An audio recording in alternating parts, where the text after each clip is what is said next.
webinar. My name is Adam Golov, Marketing and Communications Manager at Data Conversion Laboratory, and I will be your moderator today. Before we get started, I want to let you know we will allow time at the end of the webinar for Q&A, so please write your questions in the chat area as they come to mind. If we don't have time to answer them all, we will make them available on our website. Next page, please.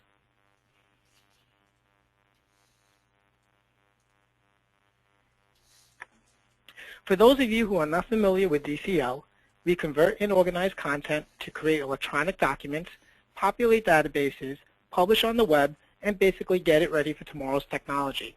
Next slide, please.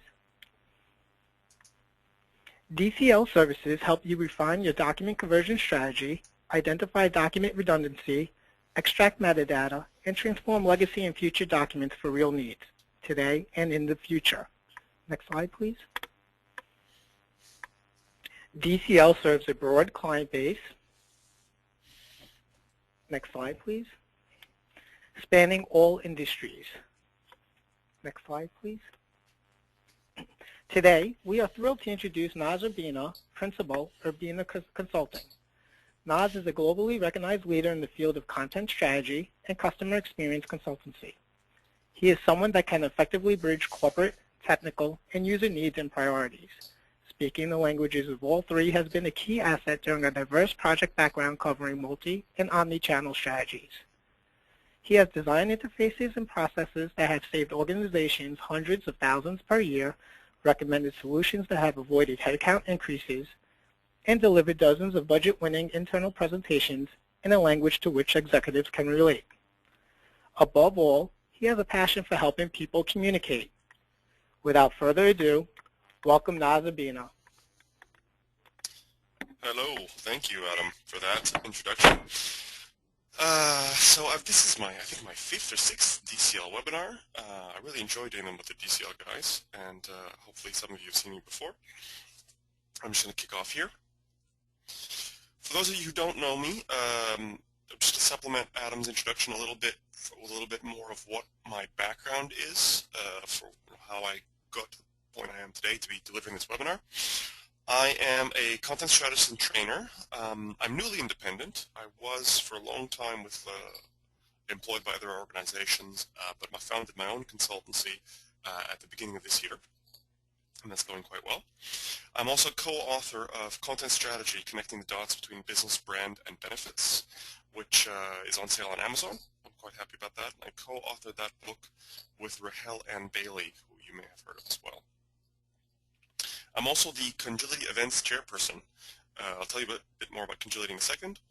And as Adam said, I think my focus is trying to bring people together. So I have worked in marketing. I have worked as a manager and team leader.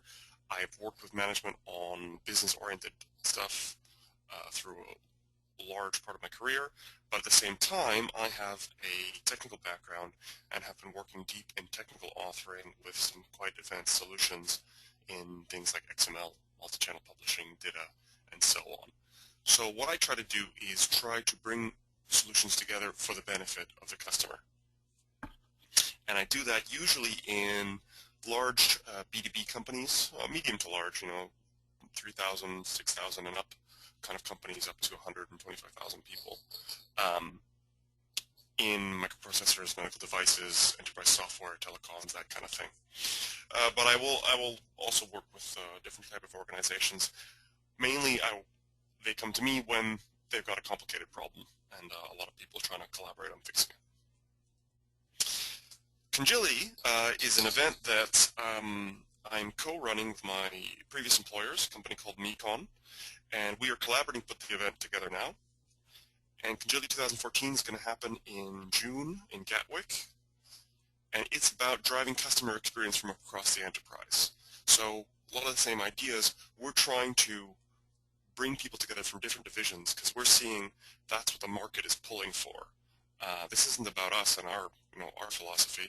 The users are saying, we want to talk to one company that provides us accurate information, is consistent in the way they speak to us, and knows about us and our needs across the business, no matter what department we're talking to.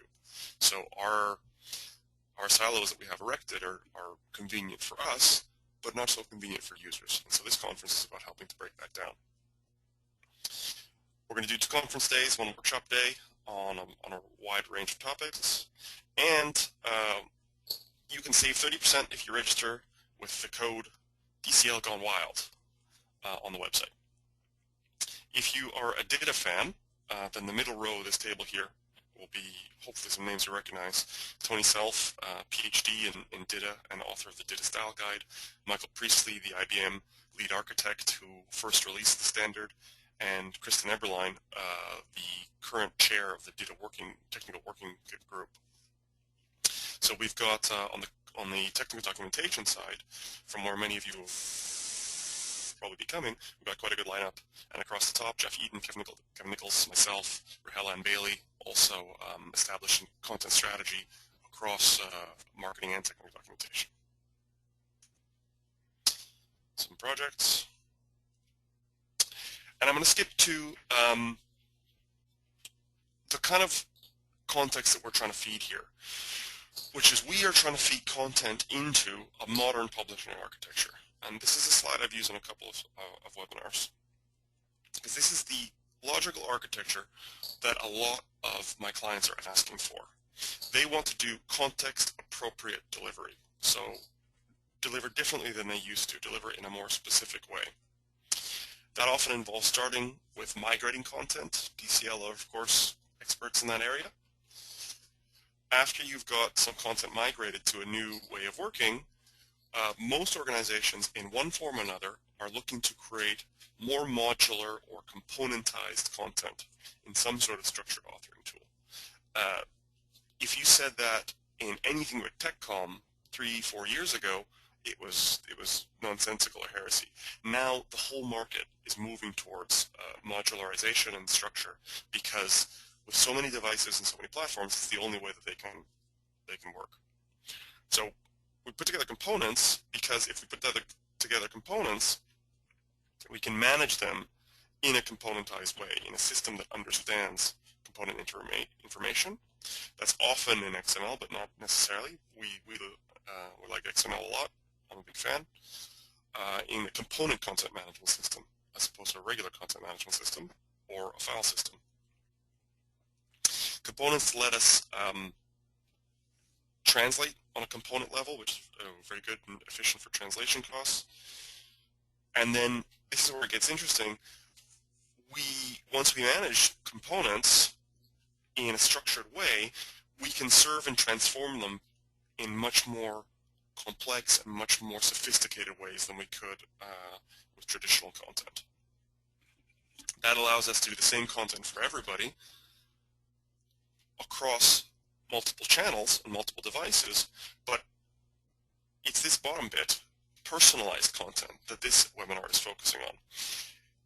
We don't want to just do the same content in an ebook and in print and on a website and on a CD-ROM.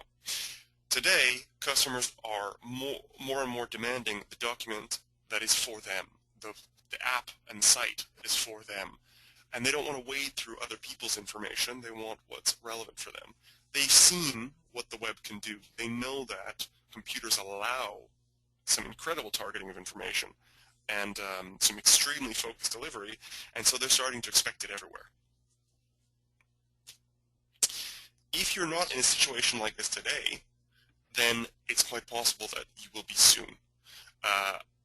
I've seen customers who get requests from management and they say, I want you to do this in a year. And that sounds like a long time, but what they're asking for would have taken 2, 3, 5 years, depending on how bad or how far behind your current system is, to actually deliver. So although 1 to 2 years from now seems like a long time, when somebody comes to you with a really new requirement, which you're really not prepared for, that can take a huge amount of lead time to get ready to deliver. So I emphasize that although some of this may sound in the future for you, for your current environment, then that this stuff can be on top of you before you know it. For some of you on the call, it will sound very familiar, and you're here because you're already trying to do this and struggling. So I'll take a very quick look at traditional content and kind of introduce conditions for anyone who's new to them. Traditional content, we have some sort of deliverable. That could be a PDF document, that could be a help file, that could be a website, it doesn't really matter. But you have a deliverable and it's got sections to it or pages to it. It was one size fits all. If you're reusing content across deliverables, so if you've got one page or one section which you reuse for multiple audiences, and there was differences in the information, we just put it all in there. So you've all seen manuals or documents that say, if you're using product A, then do steps 1 to 3. If you're using product B, skip step 2. If you're using product C, do steps 1 to 3, but then look at figure 1.2, not 1.1, and so on and so on. A lot of lower cost or very mass market products today still present information this way, even though it's really unpleasant for the user to be filtering through all this stuff, because it's so much cheaper to create. It's very easy to manage and write content that way for the organization. So if we take a selfish view, we can just say, okay, well, that's really, for us, the most efficient and cost-effective way. We want to pass that cost savings onto our customer, so we're just going to throw them everything. But that's not what the customer is actually happy with anymore. We're getting more and more pressure to do a more customized document. If you want to do context-appropriate delivery, as I just described it, traditional content is not going to support that kind of process, because you can't get personalization when you're just putting everything together in the same modules. So conditional content, in contrast to traditional content, is where we use profiles. I'm also introducing some terminology here that I'm going to use for the rest of the session. Profiles are used to mark up specific parts of the content for different audiences, products, versions, etc.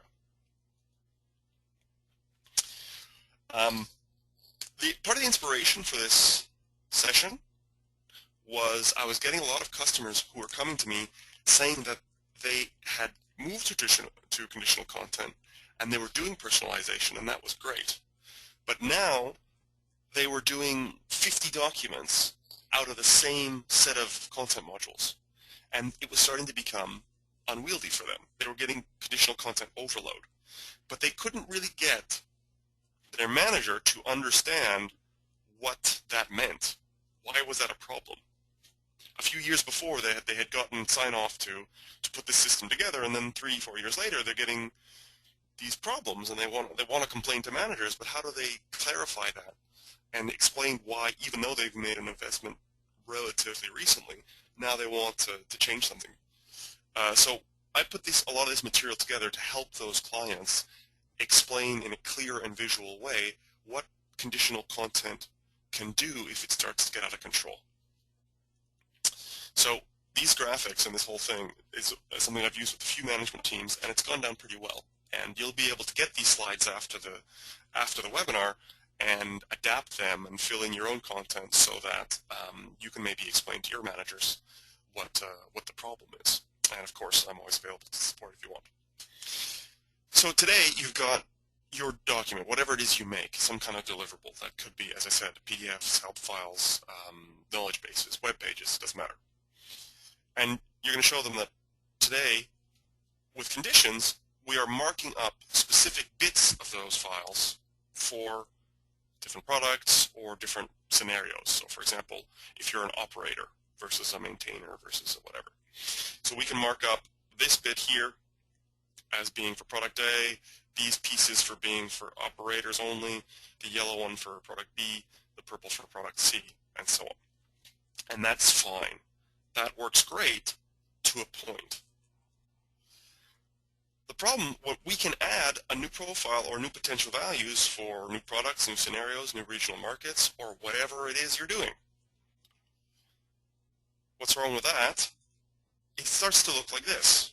And I'm not exaggerating here. What you're seeing on the screen, and the the number of fields and conditions that people are using, this is actually only a conservative view of it. You can show people that this is where the way that the document starts to look when we start to put so much extra markup into it. And then what I did in each case is I would have the client send me a screenshot of the list of conditions that they're allowed to click in their editor. Here we've got 22. I had one client send me over 70. It filled up 2 slides, and I had no room for the text. I didn't want to go anonymizing that one. This one was easy to blur out the product names, but it can get huge. And you show your manager, look, these are all the things that we're conditionalizing on now, and we've got this many more planned in the next year because of product releases and regional expansions and so on. And we're starting to drown. And what we can do is show them the complexity of authoring and then contrast that to what's supposed to be a simple document. And the message here is the rest of the company sees the simple output and they go, okay, well, they make a help file, or they're making a product description page. And that's all simple in their heads, but they're not seeing the mess of overload of conditions that the authors have to author in. What I would suggest is you take a slide like this, and then you replace that with screenshots from your authoring environment and compare that to your output. So a lot of the teams I'm working with are working with tools that 3/4 of the screen is filled up with tags, and then 1/4 is filled up with words. So they're spending ages trying to figure out where to write in between all this conditional profile metadata. And it's overwhelming them. If you compare that to the actual output, you've got a 4-step process and a product name and a title, but that's a mess of markup to actually create an update. So it becomes really, really, really inefficient to author that way when conditions get as messy as this. So this complexity run wild is common when requirements outgrow common practices. Conditions at a basic level are great. They're simple, they're intuitive. It really helps us create more contextually appropriate documents. But when we start to scale them, they very quickly get out of control and they start to have a diminishing returns. In some companies, we've seen wasted effort associated with this complexity exceed 50%. So that means that 50% of the time, the author is not authoring, they're figuring out where in this mess of conditions should they make an update. They're chasing down whether, in review, whether the updates happened properly or whether they broke something. In an extreme case, one client told me they spent 90% of the time figuring out what and where to write, and 10% of the time writing. So if you tell a manager that, you are paying for us to figure this out before we're able to actually write any words from you, those numbers can start to really make an impact. So best practices are required, but they're not intuitive. Even for advanced, experienced authors who've been working with this kind of tool for a while, how you do something other than conditions is really not clear. It's hard to imagine a world with conditions if that's what you've been working with for 5, 10, 15 years, as some of my clients often are.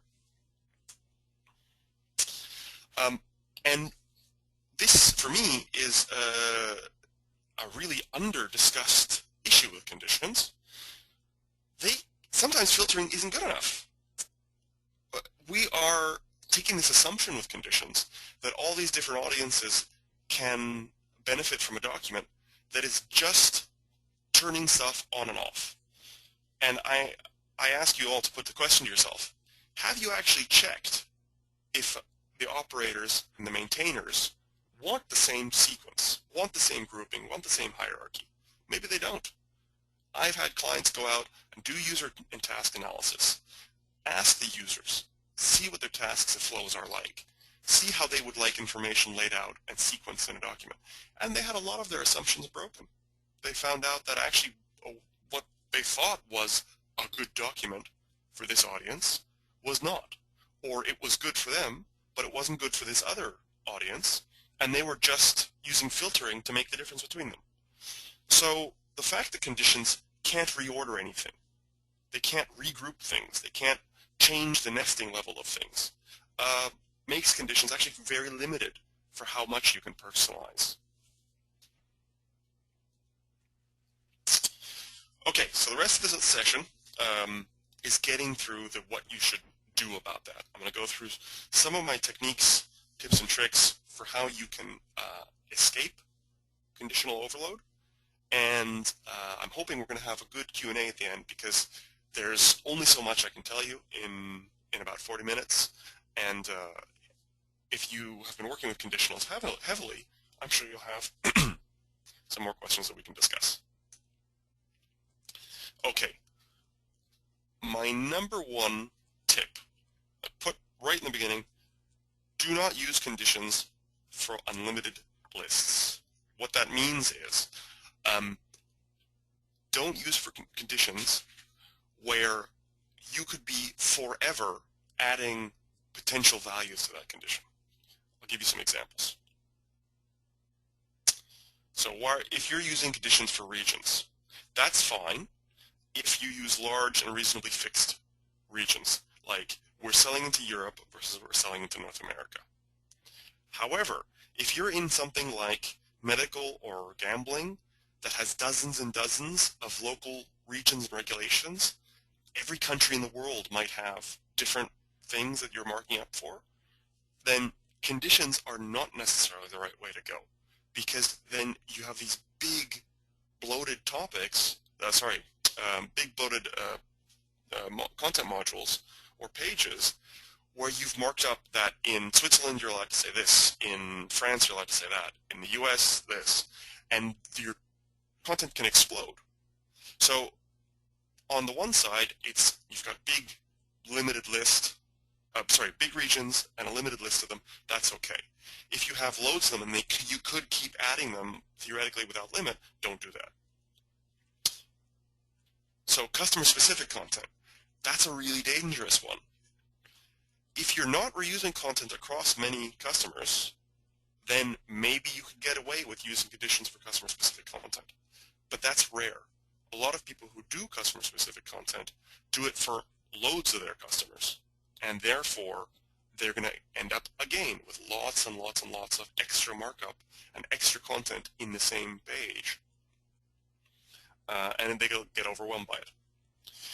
So if you regularly customize documentation for customers, then try to do some other technique to make the difference between customer A and customer B. Versions are I probably should have put versions as number one. It's very rare that you're going to get away with versions as conditions. So if you've got an extremely slow release cycle and you never do different content for interim patches, builds, etc., you might be able to get away with marking particular sentences, features, lines, paragraphs, etc., for a particular version of your product. But if you know what's good for you, it's very likely that versions is not a good idea. That's a classic example of an unlimited list, because today you might have 3, tomorrow you might have 6, in 3 years you might have 70. It just will keep growing, and you never want to do that with conditions. Products, you've got a very small number of products, and you don't sell variant products, you might be fine. If you're regularly rejigging your IP to make new products and you're reusing heavily, then try to avoid for every product conditioning. Audiences. Very good reason to condition audiences.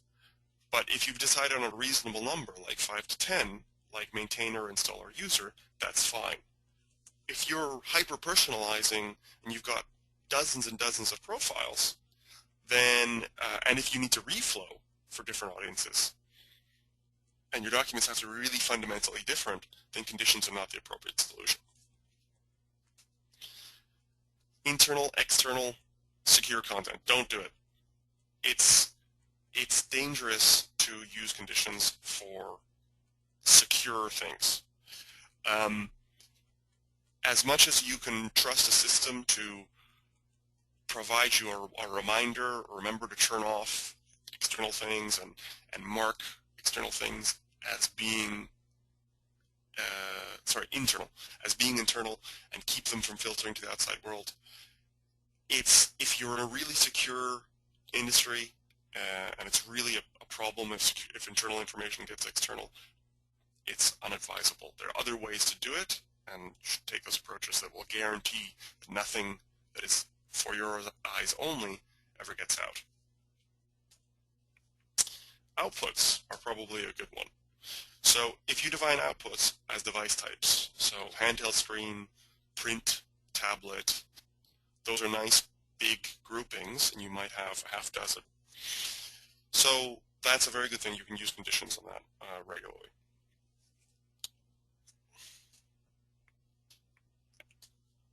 My next big technique is remodeling content. This one I could do and have done whole days on interactive workshops. Why remodeling content and how remodeling content helps you get away from conditions. I'm just going to give you the kind of conceptual here, which I hope you'll be able to follow. Here's an example where I've got a traditional piece of content, and I'm going to use a template by the Rockley Group. I have my own, but I'm using the Rockley Groups for this. And this is the document as you would see it maybe in the output or in the authoring tool with everything in. When I say remodeling content, what we're going to do here is, instead of having everything be paragraphs as it looks on the screen, we're going to give the different paragraphs specific roles within the content. So we're going to have a model, and it's a semantic model. So you can see here I've got some structures, function title, and inside a function title is a win title. I've got a short description, overview, screenshot, and shortcut. And I've also got some rules of how frequent they should be in the document and whether they're mandatory or optional, the usage. That's the M and the O. So this, again, this is the Rockley group method, which is a proven and popular method for modeling. So what we're doing is we map particular parts of the output to particular parts of the model. So all functional overviews should have the function title, and then if the function is a window, a win title in that. They should all have a short description. And they should all have an overview section. And inside the overview, you can see there's a screenshot and a shortcut. So now, instead of just being a series of paragraphs, which we could theoretically turn on and off with conditions depending on where we were putting them, now they all have a special name. They have a special role within the context of the overall document. I know that this whole area here, Adam, can you see my mouse moving well? Yes, I can. Okay. Okay, so this whole area here, in the body, that's the overview, and that's got sub-areas for the screenshot and the shortcut. And now they're not just paragraphs. So that means now we can assign those special parts of the template to particular scenarios. So we can say that when we're doing the tooltip inside the application, inside this piece of software, we will always pull the win title, the short description, and the shortcut, but we will not include the rest of the overview, and we will not include the screenshot, because it doesn't make sense to show the screenshot and so much text inside the UI of the software. In the manual, we'll show everything, as you can see it below. And this particular piece of software has another view called the help view, which is like an embedded help browser inside the app. And in there, we're going to keep everything, but again, we're not going to keep the screenshot, and we're not going to use the shortcut, because that's not relevant for that particular output scenario. So here we've got personalization or contextually appropriate content, but we haven't used any conditional markup whatsoever. We've just used a content model, and we've mapped the pieces of that content model to particular output scenarios. We could also, in theory, map that to personas. Maybe basic users don't want the short description, only advanced users. And basic users want the whole overview, whereas advanced users don't, etc. So that's the content modeling, content remodeling alternative to using conditions. Remodeling has all sorts of other benefits, and if you follow me on Twitter or my conference series, content modeling is something I talk about a lot. All content, when you model content, goes in a specific part of the structure. It's a whole discipline on its own, and it makes writing more consistent generally. So here is a case where your exit strategy from conditions actually has additional benefits which will make your documents better than they are today. Because having more consistent information is a good thing. And using content modeling as an alternative conditions tends to add quality to the documents as well as making them easier to work with. I'm going to be doing a workshop on this at Conditional for those of you who are going to be joining us in June. Okay, so my next tip is using dummy modules. Dummy modules is a term that I've kind of invented because I don't know of anyone using this approach on a regular basis, so I needed a term for it. So I'm calling them dummy modules. I've got a little example demonstration thing here.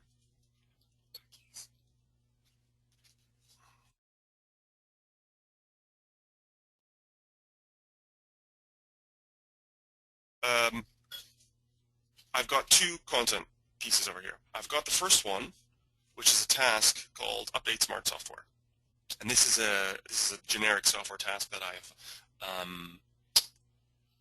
genericized from an actual example from a piece of documentation. So I've got Update Smart Software, and that's got 5 steps to it and a result.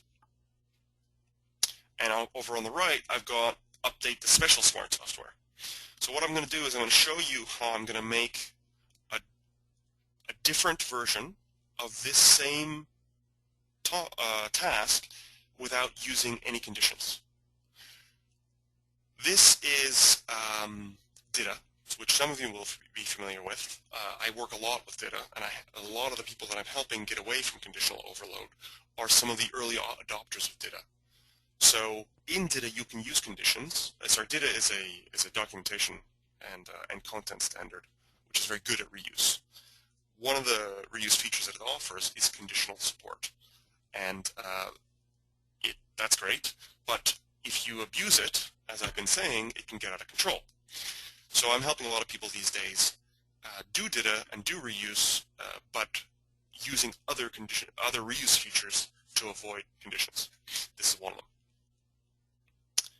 So what I'm going to do is I'm going to make the same topic, but I'm going to use plus or minus 1 step. And I'm also going to show you how we could reorder the steps. So on the left, I've got my steps 1 to 5. And so what I'm going to do now is I'm going to add 1 step. In between 3 and 4, I want to add 1 step in my special software task. So I'm going to go here. I'm going to add a content reference. And I'm not trying to teach you this piece of software. What I want to show you is what the result is. And you could implement this in whatever software or whatever content standard you're using. So the idea here is this is showing me a list of what I can reuse from this task on the left. So you've got Update Smart Software. Step 1, download the Windows Smart Software Updater. Over here in the dialog, you can see I've got tags and elements, etc. But you can see the content here. Download the Windows Smart Software Updater. Locate and launch the Windows Smart Software Updater. So that's That's steps here.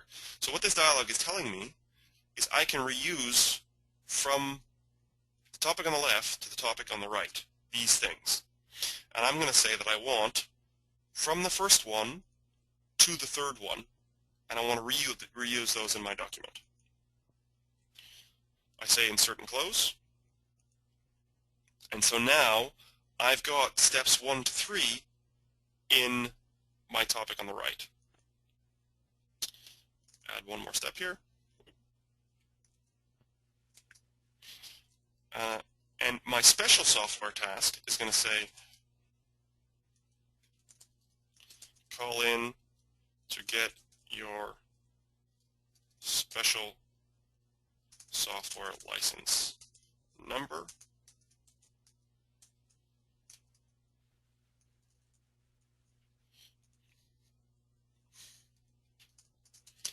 For the install procedure.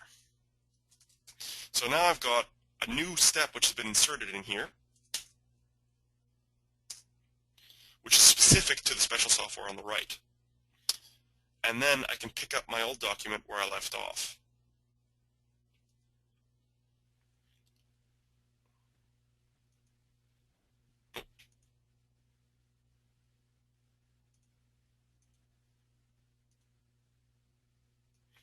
Add a content reference again, and pull out steps 4 and 5. So if we look at this now, we can see we've got the same steps 1, 2, 3. I've got a special step 4, and then when I pick it up again, steps 4 and 5 on the left, after the update completes and open Windows Smart Software, have now become steps 5 and 6. So it's renumbered them for me in the special one. And so now, basically, I have a new module on the right, which is nothing except the differences between the one on the left. So anytime that I make changes over here,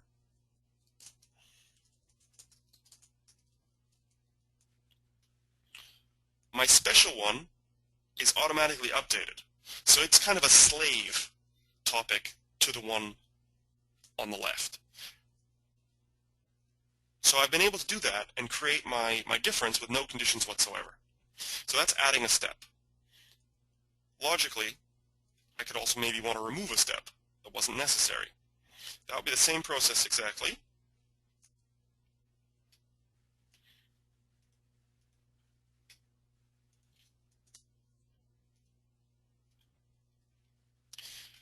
Let's say if I wanted to remove step 4, I can just reuse steps 1 to 3. Sorry, I keep clicking because I'm talking and typing at the same time.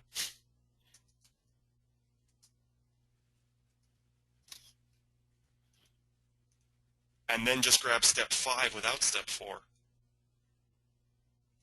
And now I've got a 4-step procedure skipping what was step 4 over here.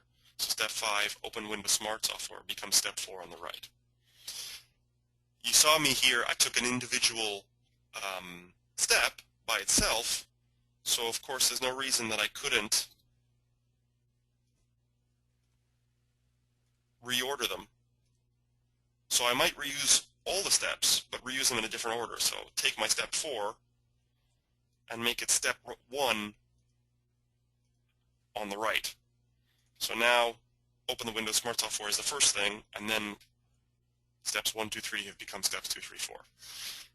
So we can do quite a lot of fancy stuff in these dummy topics and make them different expressions of the original topics and then reuse them in other documents. So that's very powerful. The good thing about them, they can be fire and forget. You can make your master topic and make your dummy topics, and then they just take care of themselves and suck in their updates as needed. That's very translation and management efficient. They never get versioned unless you go in and change some of their special stuff. They never get marked for translation because in them nothing has changed.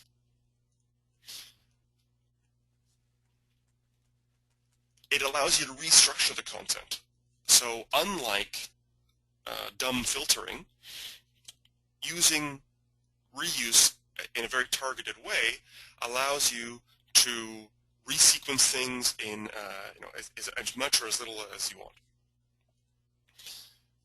How usable that is and how easy it is to create a dummy topic and reorder things is very software dependent. I did a demo there in a particular piece of software called Oxygen, which is something I use quite often when I'm training, although, as you may have noticed, I'm a little bit rusty because it's been a little while since I've run a course. But that's a very good tool. There are other ones out the market. There's some which are not based on DITA at all, which may be able to offer quite similar functionality, but then they won't be DITA, and that has other pros and cons to it. So the dummy content approach is a very useful thing, regardless of how you're going to implement it. So that's all the tips I'm going to really have time for in this webinar, and still leave us some time for Q&A at the end of this. I want to leave you with some takeaway ideas. You may have noticed at the beginning of the session, I'm just going to find out what slide I'm on 36. Okay, so at the beginning of the session on here, you can read the companion articles to this presentation online. I've got a link there. It's a bit.ly link, Noz Urbina, NU, DCL-CNDS, and that's case sensitive. So you can go to that link and read the first part of the article series that goes with this webinar.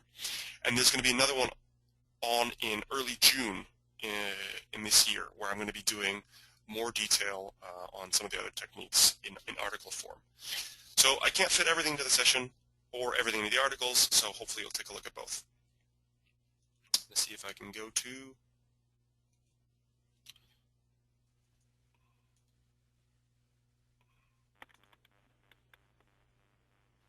36. So my takeaways. You may need to rewrite. I'm sad to say. Although, for example, the people at DCL are quite wizardly with content migration, at some point, for example, if you're going to remodel your content, you may have to rewrite it. There's just no way that a machine can fix content which is just not appropriately written for different reuse techniques. Conditions invite very flexible writing where people put stuff all over the place and condition it in all sorts of willy ways that are good for them as individuals or as small teams. But then in terms of having a corporate standard or a department standard, there's not that much structure underpinning it. So you may have to fix that, and that is not a cheap process. So there are strategies for how you do that. Do we rewrite everything? Do we rewrite new products, etc.? So that's a case-by-case thing, but just be aware of it. Pull the chute earlier, not later. This is me again on my summer vacation. And my metaphor here is it's better for you to not wait until things have gone completely out of control. As I said, some of my clients are showing up and they're wasting 90% of their time. Don't let it get that bad. The chances of you needing extensive rewrites, if you've waited that long, are much more significant. The problem becomes more expensive to get out of the longer you wait. Beware the devil you know. So, I love a lot of the software in this industry. There's some very smart software out there, and these companies employ some very smart people, so I've got a lot of respect for them. However, software companies will try to make things look easy in their tools. That's part of the game. That's the industry. So I've seen these conditional demos, which are great, and they show you managing 3, 5, 6 conditions, and it all looks very simple and usable, etc., etc. And they sell on this aspect. However, they're not showing you what it's going to look like 4 years from now, when you've got 40 conditional values, or you've got 7 different things you're conditioning on, and each one of them has 20 different values in it. So you've got like 100 different conditions in one document, which I have seen. I've seen over 100 conditions on a single page, well, in a single chapter. So that complexity that comes later is not apparent, and a lot of people will buy an upgrade to a tool, or they buy this tool versus that tool because they think that that will make a flawed reuse technique livable. When it gets to a certain scale, all conditional solutions start to get ugly. I've never seen one that just does it, even if there's bajillions of conditions. Remember the user. Again, conditions are seductive because they're so easy for us, but maybe the user wants a document which is more different, which is not just a filter of some other document, but really a document that's for them. So try to keep the user in mind and go ask them, find out, talk to them, do as much research as you can before making a final decision. My final takeaway is, of course, that you are definitely invited to join us at Conditional. We'll be talking more about this and other issues. There's that promo code again, and I think we're ready now to open the session up to Q&A. Well, thank you, Noz. Very informative indeed. We have several questions that have already been submitted, with the first one being, when using conrefs, how do you manage them? That is, one writer might not realize that one step is reused in another topic. When editing that step, it might no longer be appropriate for the second topic. Do you have any tips for avoiding problems like this? Okay, I'm only hesitating because it's kind of beyond the conditions things. Yes, I did talk about conrefs. For anyone who's not using DITA, conrefs are that technique that I use to reuse from the left to the right. It means content reference. What happens with a content reference like this, as you saw, I change things on the left and it automatically appears on the right. So what happens if I make some changes and I'm author A, and author B has reused my stuff on the right, and they don't want my new changes? It becomes inappropriate on my document what they've done. My answer for that is you should be pushing for a system that allows you some sort of gateway to accept in changes. Some systems provide this, others don't. I favor the approach that people should be able to be warned about whenever their content is going to be updated, and the software should allow them sort of OK mechanism to say, yes, I want to take in all these changes from user A. I've talked to them and I'm aware of the changes, or something like that, or something like, don't update me with the new information unless I've accepted it in. How you manage that is software specific, but the idea is, I think that the software should provide you some sort of staging like that to avoid your content being updated in a way that's without your knowledge. The other simple thing is process, is that you shouldn't be treating all reused content as equal. So UI strings are different than paragraphs, are different than task steps, are different than parameters. So the things that you're reusing may have a different governance model over them. Governance being the process for approval and monitoring and release that you use. And your governance process can be appropriate for the kind of things that we're using and the likelihood that changes could make content appropriate or inappropriate. That's a very short answer to a very big and complex issue, because it's process, workflow, collaboration that you're asking about. So that's my kind of high-level answer. I hope that helps. Well, thank you, Noz. The second question is, I like the demo of DITA conref. Have you used keys and key ref in DITA? And if so, what do you think of it? I have used them both. I think that they're excellent features. I think that they're going to get even better in DITA 1.3, which Kristen Eberlein is going to be presenting at the conference in June. The problem is that I find that software UIs in a lot of the tools have been slow. And I've talked to product managers for the major CMS companies, and I got what for me is a very silly response, which is they're thinking that they're in a chicken and egg. They're not fully implementing the new features because they're kind of complicated, and they're saying their customers aren't asking for them. And I'm going, how can they ask if they're not even able to try them properly because you won't support them in the software? So I think that the software world has kind of under-supported the key and key ref features. I think they're very powerful and very good, but they are more complicated. People have to train on them properly. I've seen a lot of bad training and bad webinars and descriptions of them. but I have seen some very good ones, and I have seen some good implementations, but you have to be careful because there's a lot of power there, and with power comes responsibility. Well, thank you, Noz. Next question is, it seems like you are not reducing the overall complexity, but merely moving it from conditions to conrefs. Is that correct? Thank you so much for saying that. I would say you're half right. I am reducing the overall complexity because there is more complexity in freedom than in structure. So with my remodeling thing, if I give you that example where I've gone from a loose template that says use conditions to turn everything on and off to use a more structured template to select where things go, that is a reduction in complexity. Because before, you have no idea when and how the conditions are going to be applied. Whereas in the remodeled content, you know that things will be in a certain place, and that certain place always gets fed to that output or that audience, etc. And that is simpler. With my conref demonstration, in that case, I have moved the complexity, I would say, because you do have to create a new topic, reuse into it, review whether to see if it's appropriate, etc. However, moving complexity is very powerful and very good. And I talk about this on projects all the time, which is why I'm grateful for you bringing it up.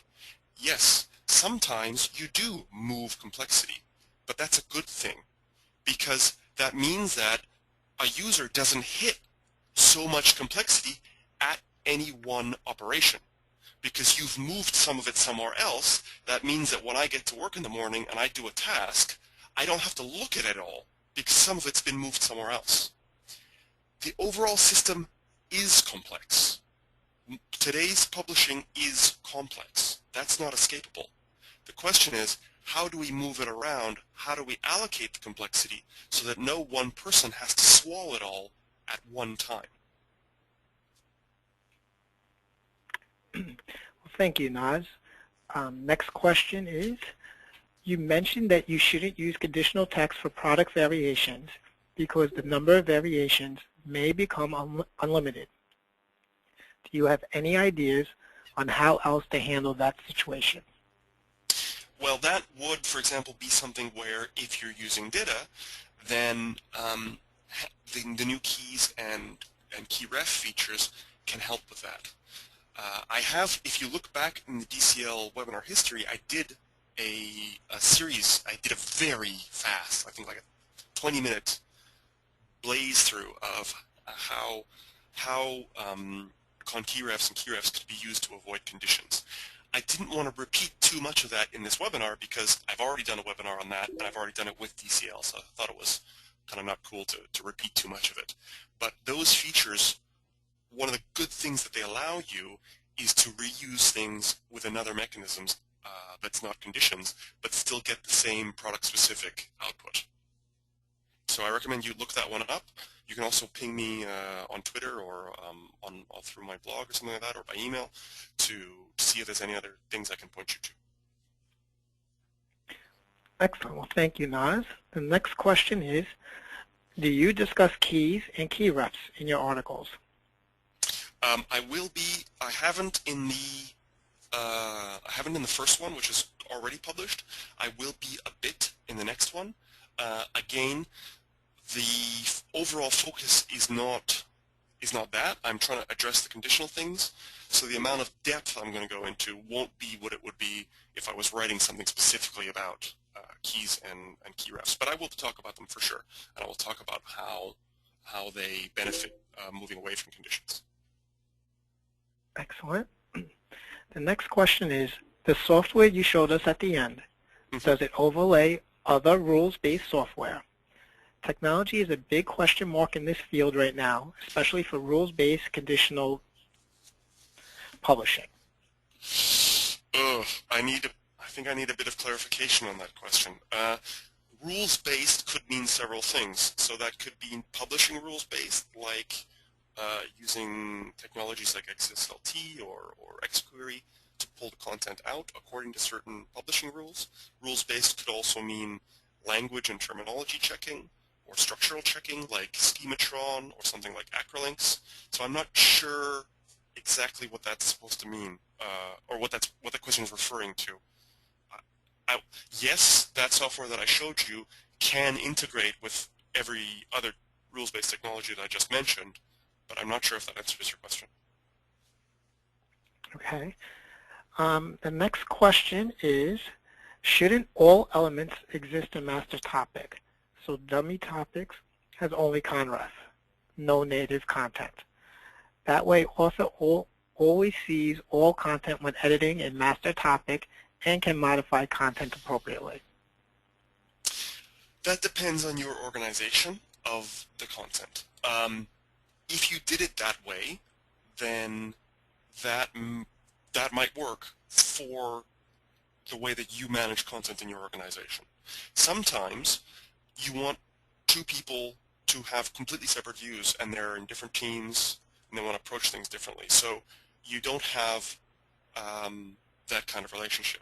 However, if it was you and you were creating for your own content, one master and then lots of dummies as slaves, then yeah, maybe you just want to keep everything in one and you're okay with that and you can handle that fine.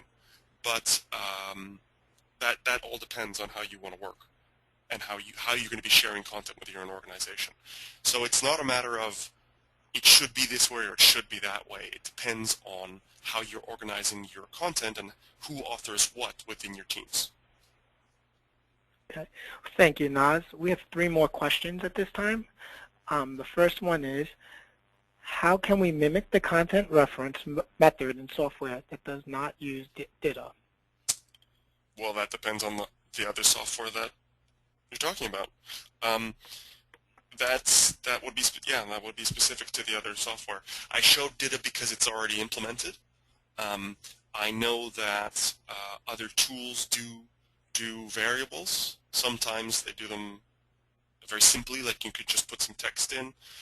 Some tools do more complex reuse. I think FrameMaker text insets can be compared to conref, although obviously not as powerful. So I'd have to know what tool you're talking about, and we would have to discuss that in detail. I can't give a general answer. Okay, thank you. The second to last question. I just want to add one little thing to that one, that I do know, however, that many tools across the whole industry are now looking to implement very DITA-like features because they're needed everywhere. Thank you. Second to last question is, I still have more questions about how to best handle contextual content. Can you give us any more sources for learning more? Well, I think that I already mentioned the workshop that I'm doing. The past DCL webinars that I've done, I know that Sarah O'Keefe has done some stuff on conditions. However, now that I think about it, I'm not sure if she was doing how to avoid them or just doing them. Sarah O'Keefe works for Scriptorium. And I would check out my blog. Just ping me and we'll try to follow up on that one. Twitter's a good way to get in touch. Excellent. And last question is, can you avoid using conditions completely and still personalize outputs, or is that taking this too far? You can. As you saw in my demonstration, there are ways completely without conditions to create a new document which is for a particular reason or has a particular content in it with no conditions whatsoever. I don't want to be too DITA focused. I know lots of you on the call are interested in DITA, but using multiple maps can be very good and allow you to do more personalization, as well as con-keyref and keyref features, which can allow you to do very personalized documents, again, without any use of conditions. So it depends. Can be. Depends on your particular situation, but I wouldn't say that it's impossible. Okay. Well, thank you, Noz. That was all the questions we've had today, so I'd like to say thank you, everyone, for attending. This concludes today's broadcast. You can access the recorded version of this webinar in our webinar archive section at dclab.com. Also, our next webinar will be next Wednesday, April 23rd at 2 p.m. Eastern Daylight Time, titled Envisioning the Global Information Experience. This will be presented by Joan LaSalle, co-founder and president of LaSalle Ramsey, and Anders Swoop, DITA specialist, DITA Strategies. Again, thank you everyone for attending, and this concludes today's webinar.